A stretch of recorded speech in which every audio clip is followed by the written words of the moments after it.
He was a serial killer who was also paid by the FBI as an informant. Victims' family members in St. Louis and Springfield, Illinois, fought the feds to get him locked up.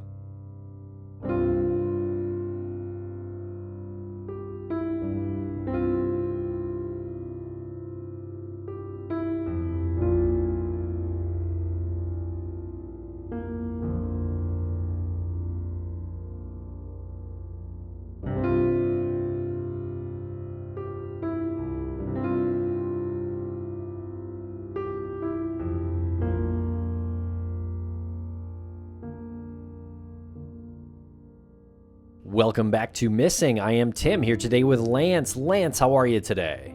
I'm doing fantastic today, Tim. Thank you so much for asking. I hope the listeners are doing fantastic as well. The story that we're bringing to the podcast today is a bit of a complicated one. It is a tragic story as usual, and it's also put together by an old friend of ours. We've known this person for years. This is the first research document that we've enlisted his help in producing for us. So a big shout out to Bill Huffman for helping us out with this story that we're going to be presenting today. But Tim, before we get to that, just shut me up and tell me how you're doing. Doing great over here. Thanks a lot for asking. Jennifer Marcum went missing on February 16th, 2003. And actually is cited as disappearing from the Denver International Airport in Denver, Colorado. And if you've got any information in the disappearance of Jennifer Marcum, you can submit a tip to the FBI Denver field office. And there's a link in the show notes to show how to do that. You can also contact Crime Stoppers at 720-913-STOP, S-T-O-P, if you have a tip about Jennifer Marcum. And so the story of Jennifer Lynn Marcum is a tragic case of a young woman falling victim to a ruthless con man. And unfortunately, she wasn't the only person to cross paths with this guy. And this is a unique case that we're covering because there was actually someone who confessed to Jennifer's murder, and he happens to be a serial killer. But again, we'll get there, and Jennifer is still missing. And we are going to play some clips from a Dateline episode as well as 2020 and some other news outlets and YouTube videos. So they will be sprinkled throughout this. All right, Lance, a couple of quick announcements before we get to the case. We are going to CrimeCon. That's one. September 5th, 6th, and 7th. Yeah. We're also doing a session there. It's going to be interesting. We've got a fellow named Joseph Scott Morgan, who's a real professional in the field. He's a death investigator, and he is joining us in this session that we are doing at CrimeCon 2025 to speak about this phenomenon of the New England serial killer. Cannot wait for this. Joseph Scott Morgan is described as a distinguished scholar of applied forensics at Jacksonville State University, and I cannot argue that at all. This is a very distinguished, brilliant man. He also has a great show called Body Bags, a podcast. Check that out. And yeah, Tim, we're going to be at CrimeCon with him talking about this cultural moment that we're experiencing right now about this alleged, rumored New England serial killer. And if you want to check that out and you haven't purchased your standard badge yet for CrimeCon, you can get a 10% discount by going to crimecon.com and entering the code Crawlspace, all one word. That's our other show that we produce. So you can get 10% off your standard badge at CrimeCon. Code Crawlspace. And you said we had multiple announcements, Tim. Hit me with another one. All right. Well, we are a video show on Spotify. Some folks, maybe you listen on Apple and you wouldn't know that. But you switch over to Spotify, you will see us, we'll speak about these cases, and we'll put some pictures up. Any relevant video as well will be there. So yeah, check us out on Spotify. And while you're out there on Spotify, you can actually subscribe to our new premium service. And you can click right through on Spotify, just like you can do on Apple Podcasts. You'll get early releases, ad-free episodes, and our bonus show that everybody loves. So while you're out there, please follow us on social media at MissingCSM. We are going to break quick for commercial here, and we'll be right back to speak about the disappearance of Jennifer Lynn Marcum.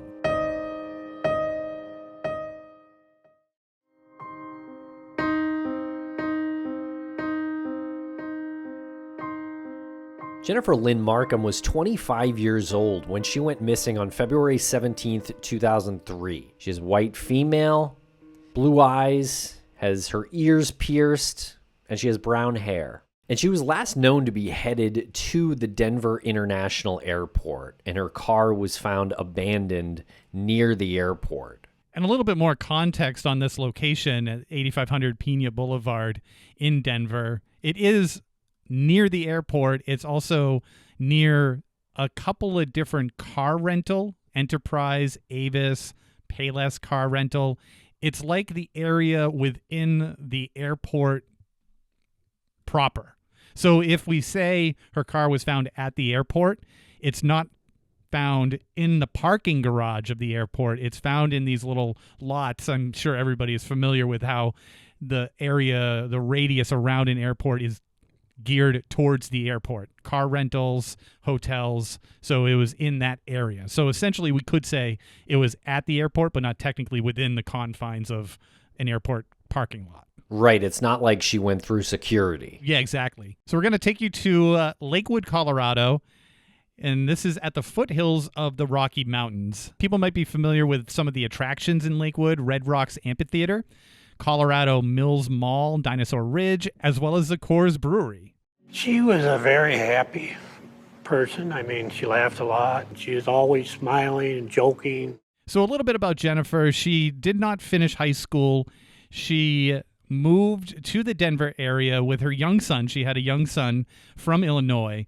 And the man she was married to was a member of the military, but that marriage didn't last. They ended up getting a divorce. However, in 1999, she split with this man, and she ends up taking a job at Shotgun Willie's as a dancer to provide for her son. So a little bit about Shotgun Willie's. It was founded in 1982, and it does employ 200 exotic dancers in this 10,000 square foot spot. And while working at this club, Jennifer fell into a bad crowd and began dating a local ecstasy dealer named Steve Enos. And Enos was eventually busted. He pleaded guilty, and he was sentenced to 10 years in prison as of October 2002. So it would appear that Jennifer's life is not getting any easier for her. She spends several months without a home. She's what they call couch surfing. And eventually, and unfortunately, she finds an apartment in Lakewood with Scott Kimell just after he's released from prison. During this time, her son is living with his father. She said, I'd like to open up a sandwich and coffee shop and then go into that and get out of the stripping. And Jennifer eventually became a bit of a ghost. She didn't return calls that had been made to her phone. We were trying to call her and we didn't get any response on her phone. And her parents even expressed their concerns to neighborhood police. But given Jennifer's lifestyle, the police didn't give it too much thought or work. Which isn't really surprising. Again, that lifestyle. It's probably a story that they hear a lot. And months go by, and of course the parents are desperate for answers. Just bewildered by their daughter's disappearance. And Bob is quoted as saying, "Just total anxiety. I began to wonder, where is she? All I could do was hope that maybe she had been arrested and was in jail somehow." End quote. That's got to be a tough thing for a father to wrap their minds around. That I'd much rather the answer to this be that she got herself into trouble and is in jail. Yeah. Because the alternatives, they're not good. Right. And Bob Markham grappled with that uncertainty for a year until one day his phone rang, and it was FBI agent Carl Schlaff. And he's quoted as saying, "They asked if Jennifer was still there. I said no. And then he told me that something bad may have happened to her." And that's when Schlaff revealed to Jennifer's family that her car had been abandoned near the Denver airport. And yeah, it turned out that the FBI had found her car a full year earlier, and no one had told the Markhams. And he was quoted as saying, "I couldn't believe it." Been found a year earlier and nobody contacted them. But we hear stories like that all the time, that cars are found and no one does anything. Yeah, I mean, a lot of these cars that are found, it's like maybe a few days or maybe up to a week. But a year is pretty wild. Yeah, and I'm wondering if her car even had any sort of registration, because if it's towed, it's registration is most likely run to find out whose car this is. So I'm wondering if even if she had her name on the registration and they ran the plates and the registration and it came back to her name and they're calling her about the car, like what do they do if no one's answering and she doesn't have an address?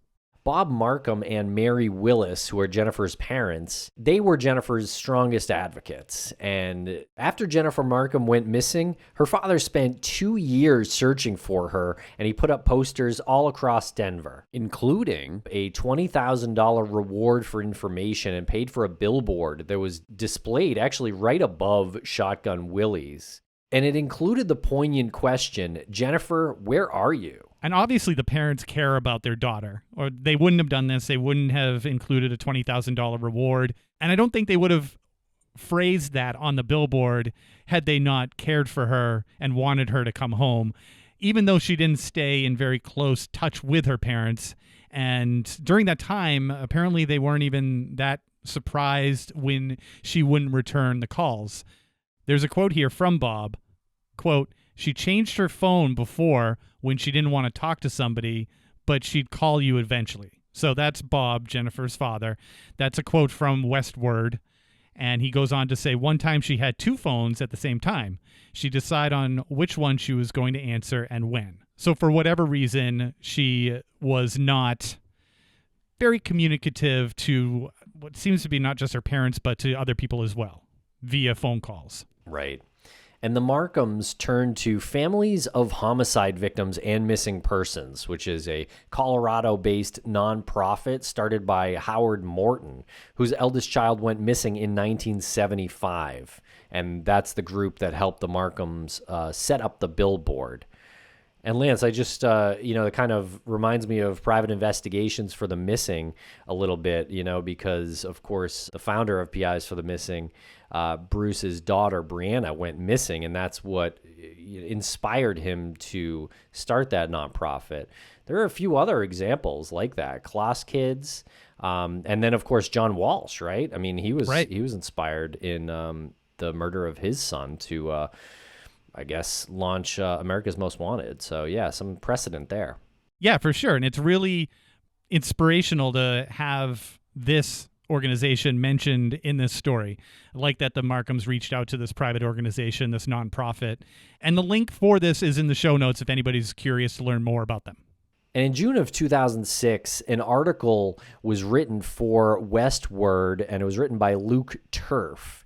And it was really a deep dive into the Markham case, and the article is called Strip Search. There's a link in the show notes for that as well. There's a few quotes here. Quote, "Nobody wants to talk about Jennifer Markham. Not the girls who stripped with her at Shotgun Willie's, not the man with whom she was living, not the men she may have testified against, not the father of her child, not her incarcerated ex-boyfriend who was the last man to see her alive. No one except her father and mother." Yeah, that's a good job by Luke Turf there to point out and say things without actually saying them about the people who don't want to talk about her and the people who do want to talk about her. And I think it's very telling. And this is something that was being put out there in a publication in 2006. So before this wave of true crime podcasting and advocates and citizen sleuthing was happening, this guy was saying, hey, there's a cross-section of the population that no one wants to talk about, and this woman is an example of someone who gets hurt when they live in this cross-section. So good on him for having the gumption to publish something like this, and good on the publication, Westword. So here's a little bit about this guy, Scott Kimell. So he was actually an FBI informant. And so FBI agent Carl Schlaff had asked Scott Kimell if he had any news about Jennifer Markham's whereabouts. And Kimell said that he had heard she was dead. And Kimell had become an FBI criminal informant when he was arrested and charged with check fraud while living as his brother in Alaska. So kind of a wild sentence there. Yep. So Scott Kimell apparently used this alias Hannibal to reach Jennifer. And while acting as an informant, Kimell devised a plan to get to know Jennifer through her boyfriend, Steve Enos, who was also his former cellmate. Right. So Enos and Kimell were cellmates at one point together. Strange how this doting mother suddenly left her only child behind. So yeah, we were worried. Did you ever sense at all that she was in any danger? We wondered if something happened with the drugs and Having to do with Ennis? yeah, with Ennis. And the Colorado Bureau of Investigation said that Jennifer Marcum had just moved in with Scott Kimell and was planning to travel to Seattle with him. So Jennifer and Scott had made the decision to travel to Seattle, and Jennifer ended up moving all of her belongings to Kimell's home as they prepared for that travel to Seattle. Kimell found Jennifer in Denver, told her about the promise he'd made her boyfriend to launch her in the coffee business. She went to Ennis and asked, in a recorded jail conversation, "Can I trust this guy?" And Ennis said, "Yes." And I'll be able to support us both until you get on your feet. You're going to be on your feet in no time and you're going to have a good job. I'm happy. She saw Scott as a means to an end to get her out of the stripping business and was trusting that Scott was someone she should be associating with. So just to clarify a little bit here, Jennifer met Steve Ennis at Shotgun Willie's. He was arrested for ecstasy dealing and sent to prison. His cellmate happened to be Scott Kimell. Scott and Steve spoke about Jennifer, and Scott Kimell said that he would help Jennifer when he got out of prison. And the plan was to help her open a coffee shop. So I'm pretty sure that's why they were planning to travel to Seattle. And then it's either the day of Jennifer's disappearance or the day before she went missing. She visited her boyfriend, Steve Ennis, in prison. And then her phone was not taking any more calls and was presumably off as of February 17th, 2003. So taking it back to August of 2003, Scott Kimell is married to a woman named Lori McLeod. And August is also the month where Lori's daughter, Casey, disappears. Okay, we're going to play some clips from Dateline, an episode titled A Deal with the Devil. And this clip is with Lori McLeod speaking about how Casey Mloud went missing. Scott tried to calm the waters, brought Casey food, gave her some rides to and from work. But then a few days later, the boyfriend knocked on Lori's door. He said Casey didn't come home last night. Subway called Lori, said she hadn't shown up there either, even though her boyfriend said he could have sworn Scott came by to pick her up as usual. He says, well, he picked Casey up to go to work. But maybe the boy who was upset was also confused, thought Lori. Besides, Scott was adamant he wasn't even around the day Casey disappeared. He said, I did not pick Casey up. It must have been somebody else. He said that day he was not available because he was going up to the mountains scouting a hunting spot. But now Scott devoted himself to finding Casey, told Lori he'd use his FBI connections to help, which was more than the local police said they could do because... she was over 18. Yeah. It was her right to be missing. They just said, go home and relax. She'll come back one day. Just what Scott told her they'd say. The police won't help you. I will help you. He would keep track of her social security number in case she ever had a job. He would know where to look for her. You know, he had friends on the street who could help after she was gone. I really felt he was my lifeline. He was going to help me find her. And here's a quote from Lori. Off and on, he would say things that didn't feel right. When I questioned him, he would make me feel like I was losing my mind. Honestly, I wanted to believe that my concerns were unfounded. End quote. Sounds a lot like gaslighting. It is exactly that, yeah. But it wasn't until 2 years after Lori's daughter, Casey, went missing that Lori shared some troubling information with her ex-husband, Rob McLeod.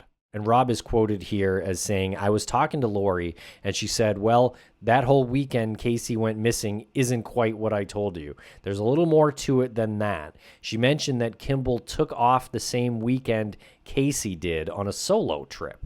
End quote.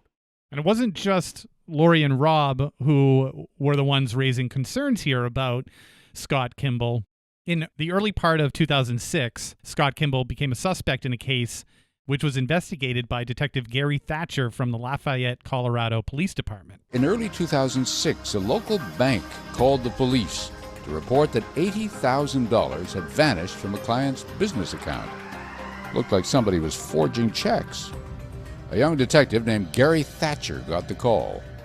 We started tracing the checks, and all the money was being written to Rocky Mountain All Natural Beef.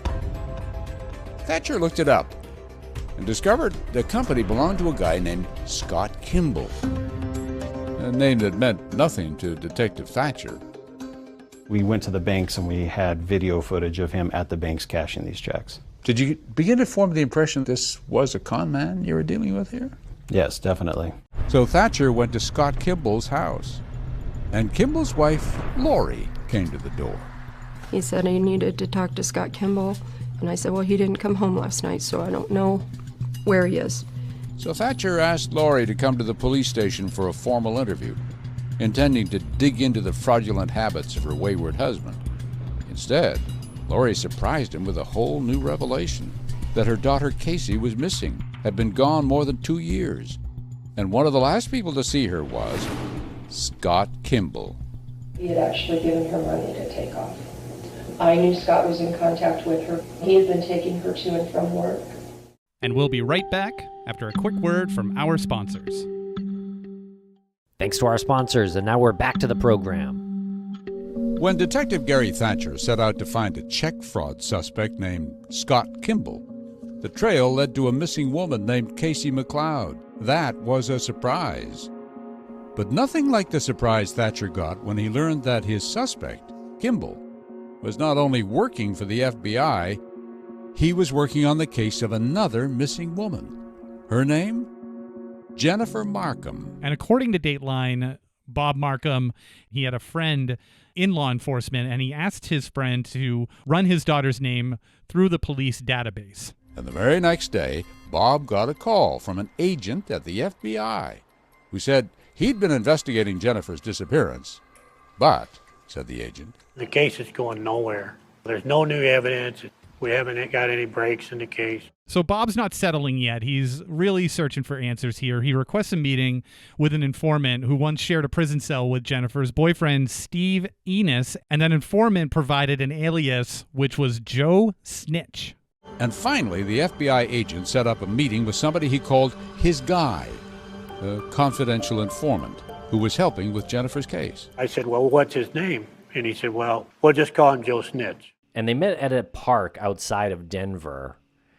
And here's more quotes here from Bob Markham. He told me that he knew exactly where my daughter was buried. We needed to go get Jennifer's body so that she could have a Christian burial, because she was just, laying covered with dirt somewhere. I had a chill down my spine by the time I got done talking to him. Apparently, Kimell made an unusual offer to Jennifer's parents. And they explained, when we finished our conversation and were getting ready to leave, he said, if you stay until tomorrow, I'll take you up to the mountains and show you where she's at. Of course, and understandably, they did not accept this offer. If he knew where she was, the only way he would know is because he put her there. Well, why didn't you go? Because I knew that he would kill me. Just that one conversation, and Bob was sure Joe Snitch was Jennifer's killer. Seemed obvious. And Markham wrote down the license plate of this Joe Snitch and later had a friend run it. And that's when he learned that that was actually Scott Kimell that he was speaking with. It's pretty impressive that Bob Markham has all of these friends in law enforcement who can do favors for him like this. It's pretty fortunate that he has somebody who will run a license plate. And Jennifer's mother, Mary Willis, is quoted here. He told me he knew where she was, how she died, how it happened, everything. And what he's telling her is that Jennifer had been killed by some of her boyfriend Steve Enos's drug associates, and claimed that he even had seen pictures of her deceased body. Quote, he told me she was tied up and strangled from behind, and that she put up a fight, end quote. And Mary Willis was thinking to herself, she's quoted as saying, how could he know this? So later that night at the Markham's hotel, Scott Kimell came by. She said, he's going to come over to the motel tonight, and he's going to show me how Jennifer was murdered. And if it hurts too much to tell him to stop, then he'll stop. He was going to demonstrate how she was killed on her. Specifically how she was murdered. Scott comes by there later on that evening. Well, he goes and knocks on Mary's door. Mary had said she didn't tell him her room number, that she was going to meet him in the lobby when he came. But for some reason, he comes right to her door. She looked out the peephole, and there's Scott knocking on her door. So then she says, she starts fumbling around and acting like she's doing other things. And tells him, well, go down to the lobby and I'll be down in a minute. I got to do some things. And he said he kept telling her he wanted her to let him in. He wanted to make sure, wanted her to take her clothes off, check her, make sure she didn't have a wire on her. And once she did that, then he'd show her, how Jennifer was murdered. So needless to say, Mary did not go with Scott. She did go down to the lobby, but did not get into his vehicle that evening. And a couple of days went by, and then Jennifer's mom called Kimell back. Where is Jennifer? Where's Jennifer's stuff? Listen, Mary, you can't be doing this to me. You can't be freaking out. Did you really, really, really know how my daughter died? Actually.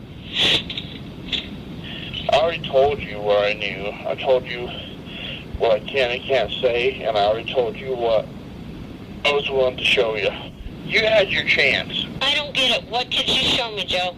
I'll see you later. Bye-bye. Joe! Joe! So Jennifer's parents felt that Scott Kimell was their guy, but his relationship with the FBI made things a bit complicated.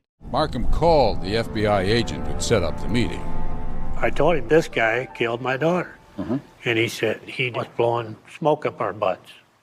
Joe Snitch was just making up stories about Jennifer, said the FBI man. He apparently trusted Scott Kimell and really never should have. And this is the quote here from Bob. I always had the impression that the FBI had us meet Scott to make us feel badly about Jennifer's life choices.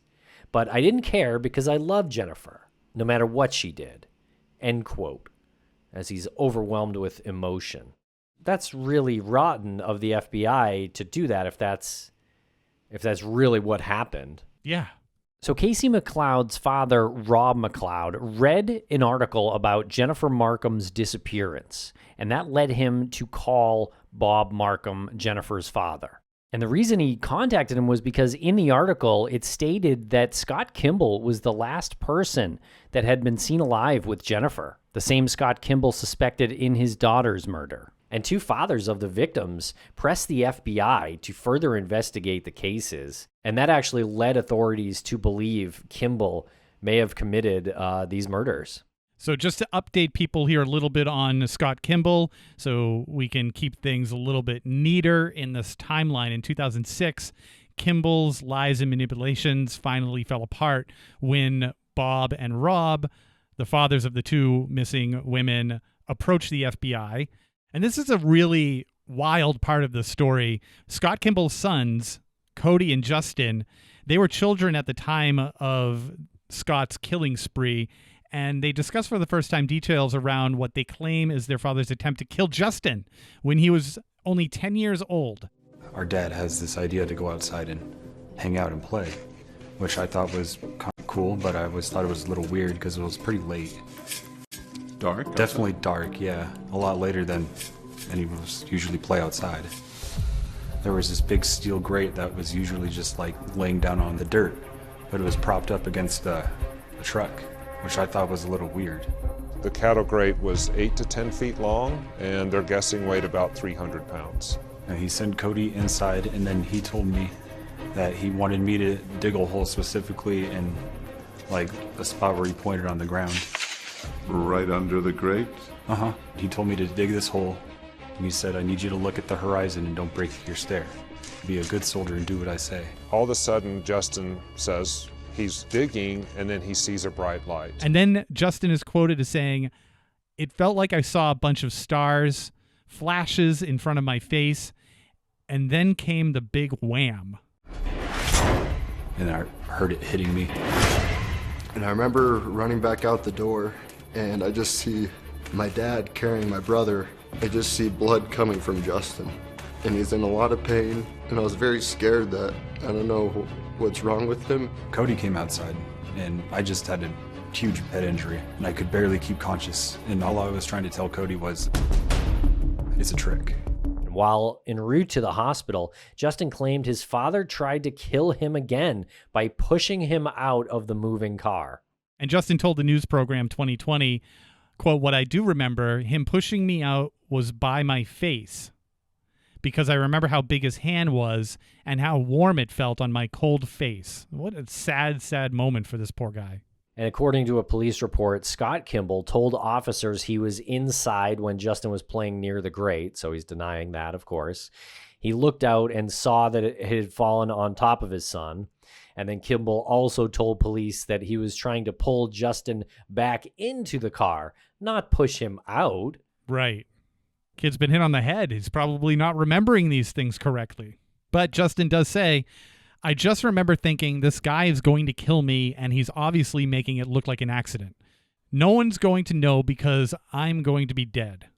Justin obviously did survive this, and he's in his early 30s now. So at this point, Kimell is being investigated for several crimes, including financial crimes and including the 2 missing women. So Gary Thatcher met with law enforcement in the possible attempted murder of Kimball's son, Justin. Thatcher met with Boulder County Chief Deputy DA Katarina Booth, who had investigated the incident back when it first happened. I was convinced that it was not an accident or a series of accidents. Kimell denied trying to hurt his son in either incident, but Booth believed Kimell did try to kill his son, not once, but twice.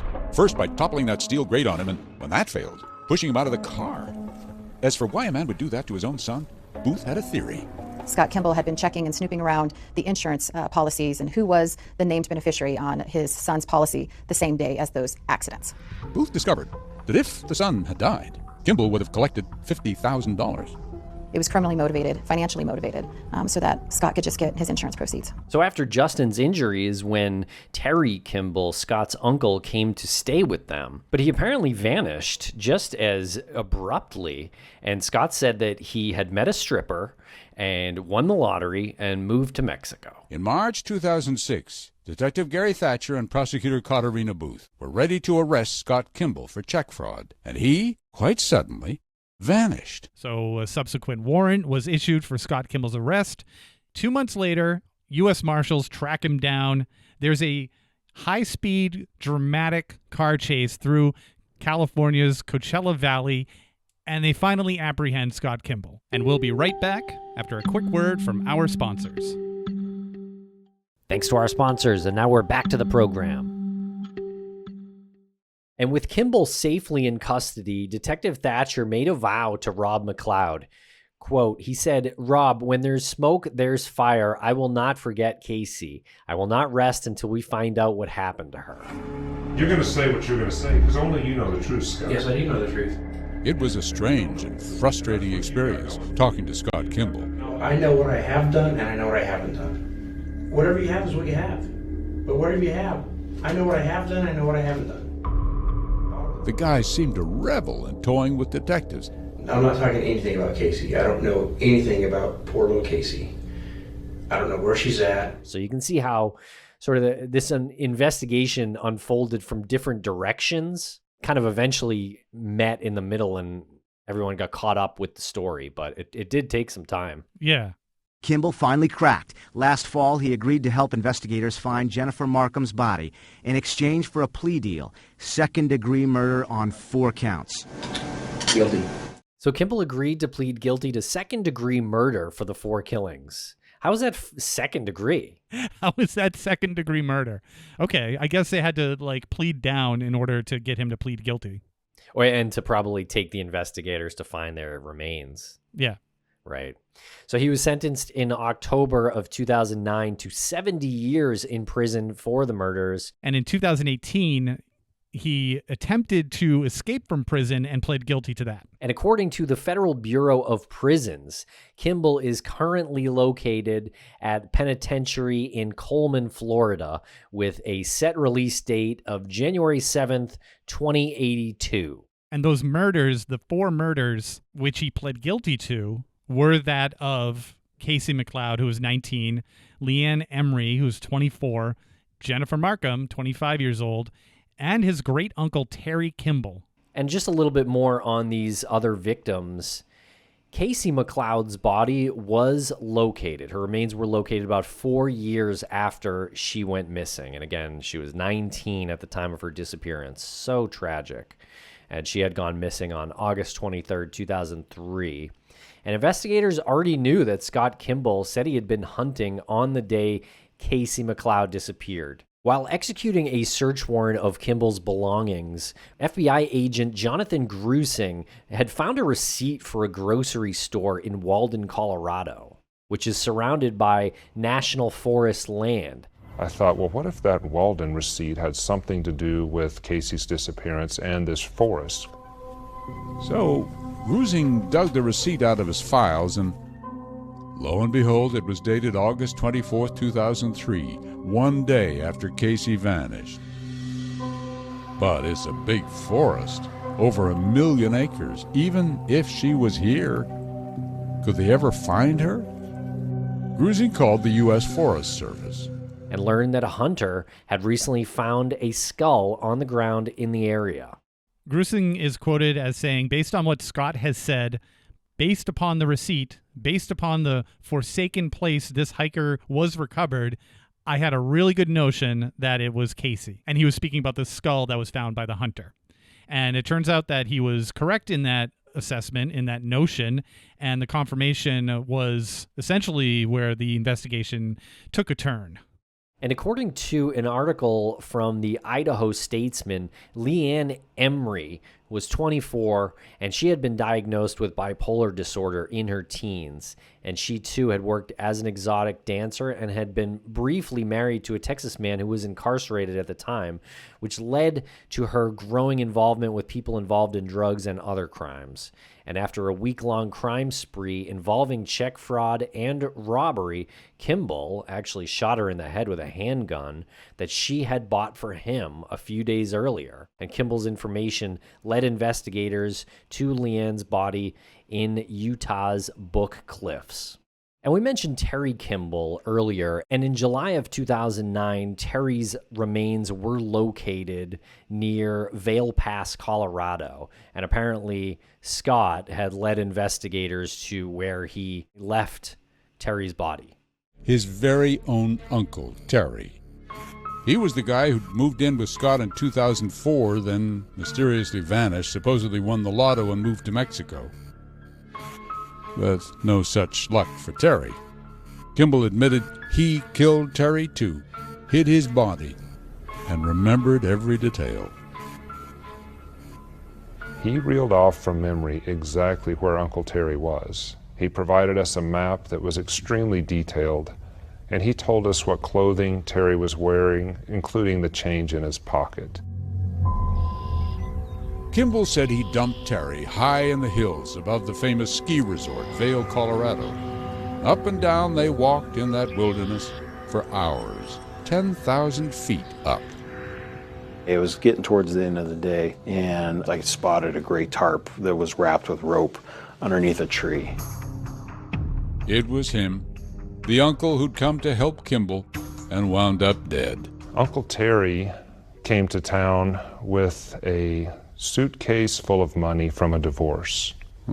Scott's white-collar crime and check fraud forgery, he will even admit, is because he has an insatiable appetite for money, and he will steal from anybody he can. Or, the prosecutors wondered, did Kimell commit the crime as part of a cover-up? It was shortly after him trying to kill his son, and we also wondered if there was ever anything that his Uncle Terry figured out about that not really being an accident. And here's a quote from this retired FBI agent, Jonathan Grusing. Scott had told me that he killed 21 people besides these 4, but he told his attorneys it was closer to 40 or 50. Now, we knew that her car was parked at/near the Denver International Airport, and Grusing has some comments on that. He says, quote, parking the car at the airport was a red herring. The airport is northeast. He took her instead west, end quote. And Grusing goes on, if you ask today where we think she is, Kimell first told the FBI agent handling him as an informant that she was near Rifle, Colorado, which is on the way to Utah and about 50 to 70 miles from where the FBI was looking in those canyons where he had first alleged she was. And while the remains of the other 3 victims of Scott Kimell have been located, Jennifer Marcum's body has still never been located at the time of this recording. You never really can get over something like this. No matter if they find her, it's the time that you're going to lose. You're never, ever going to get to spend with her. Scott Kimell has destroyed our lives.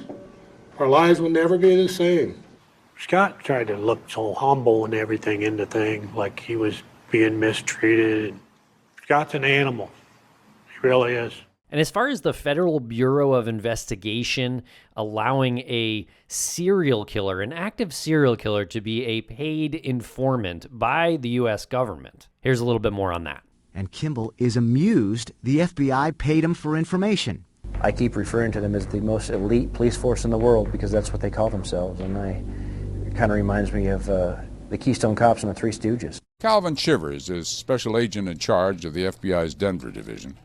The Kimell case happened before his time, but he's been dealing with the fallout ever since. How was this guy able to persuade multiple police agencies that he was credible? Apparently he was able to provide just enough information and backstop some of the information that he provided with valid information, and that was the dilemma. You're looking at, is this information credible? Is it something we can corroborate? But he would know exactly what you're going to do to corroborate his information, because he was good that way, right? I would say a master manipulator.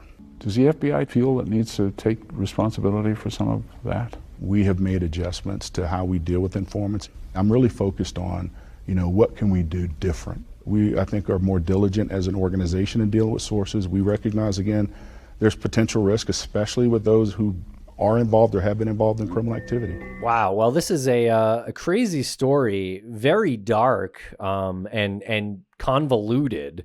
Again, because of kind of the directions that a lot of these people entered this story, sort of from the middle, some from the beginning, some like from the end. It's kind of a wild story when we're talking about a missing person. It ends up turning into a serial killer story and really trying to break down some of his lies and things like that. Yeah, that's a good point, because typically when we talk about these missing people, especially these young women, for the most part, it's a situation of domestic abuse. This is a convicted serial killer, and those details are learned concurrently with Jennifer's disappearance. So putting those pieces together and then including the two sons, Cody and Justin, their account also brings into play an additional narrative to back up Scott Kimell's violence. So hard to say how many victims Scott Kimell really has out there.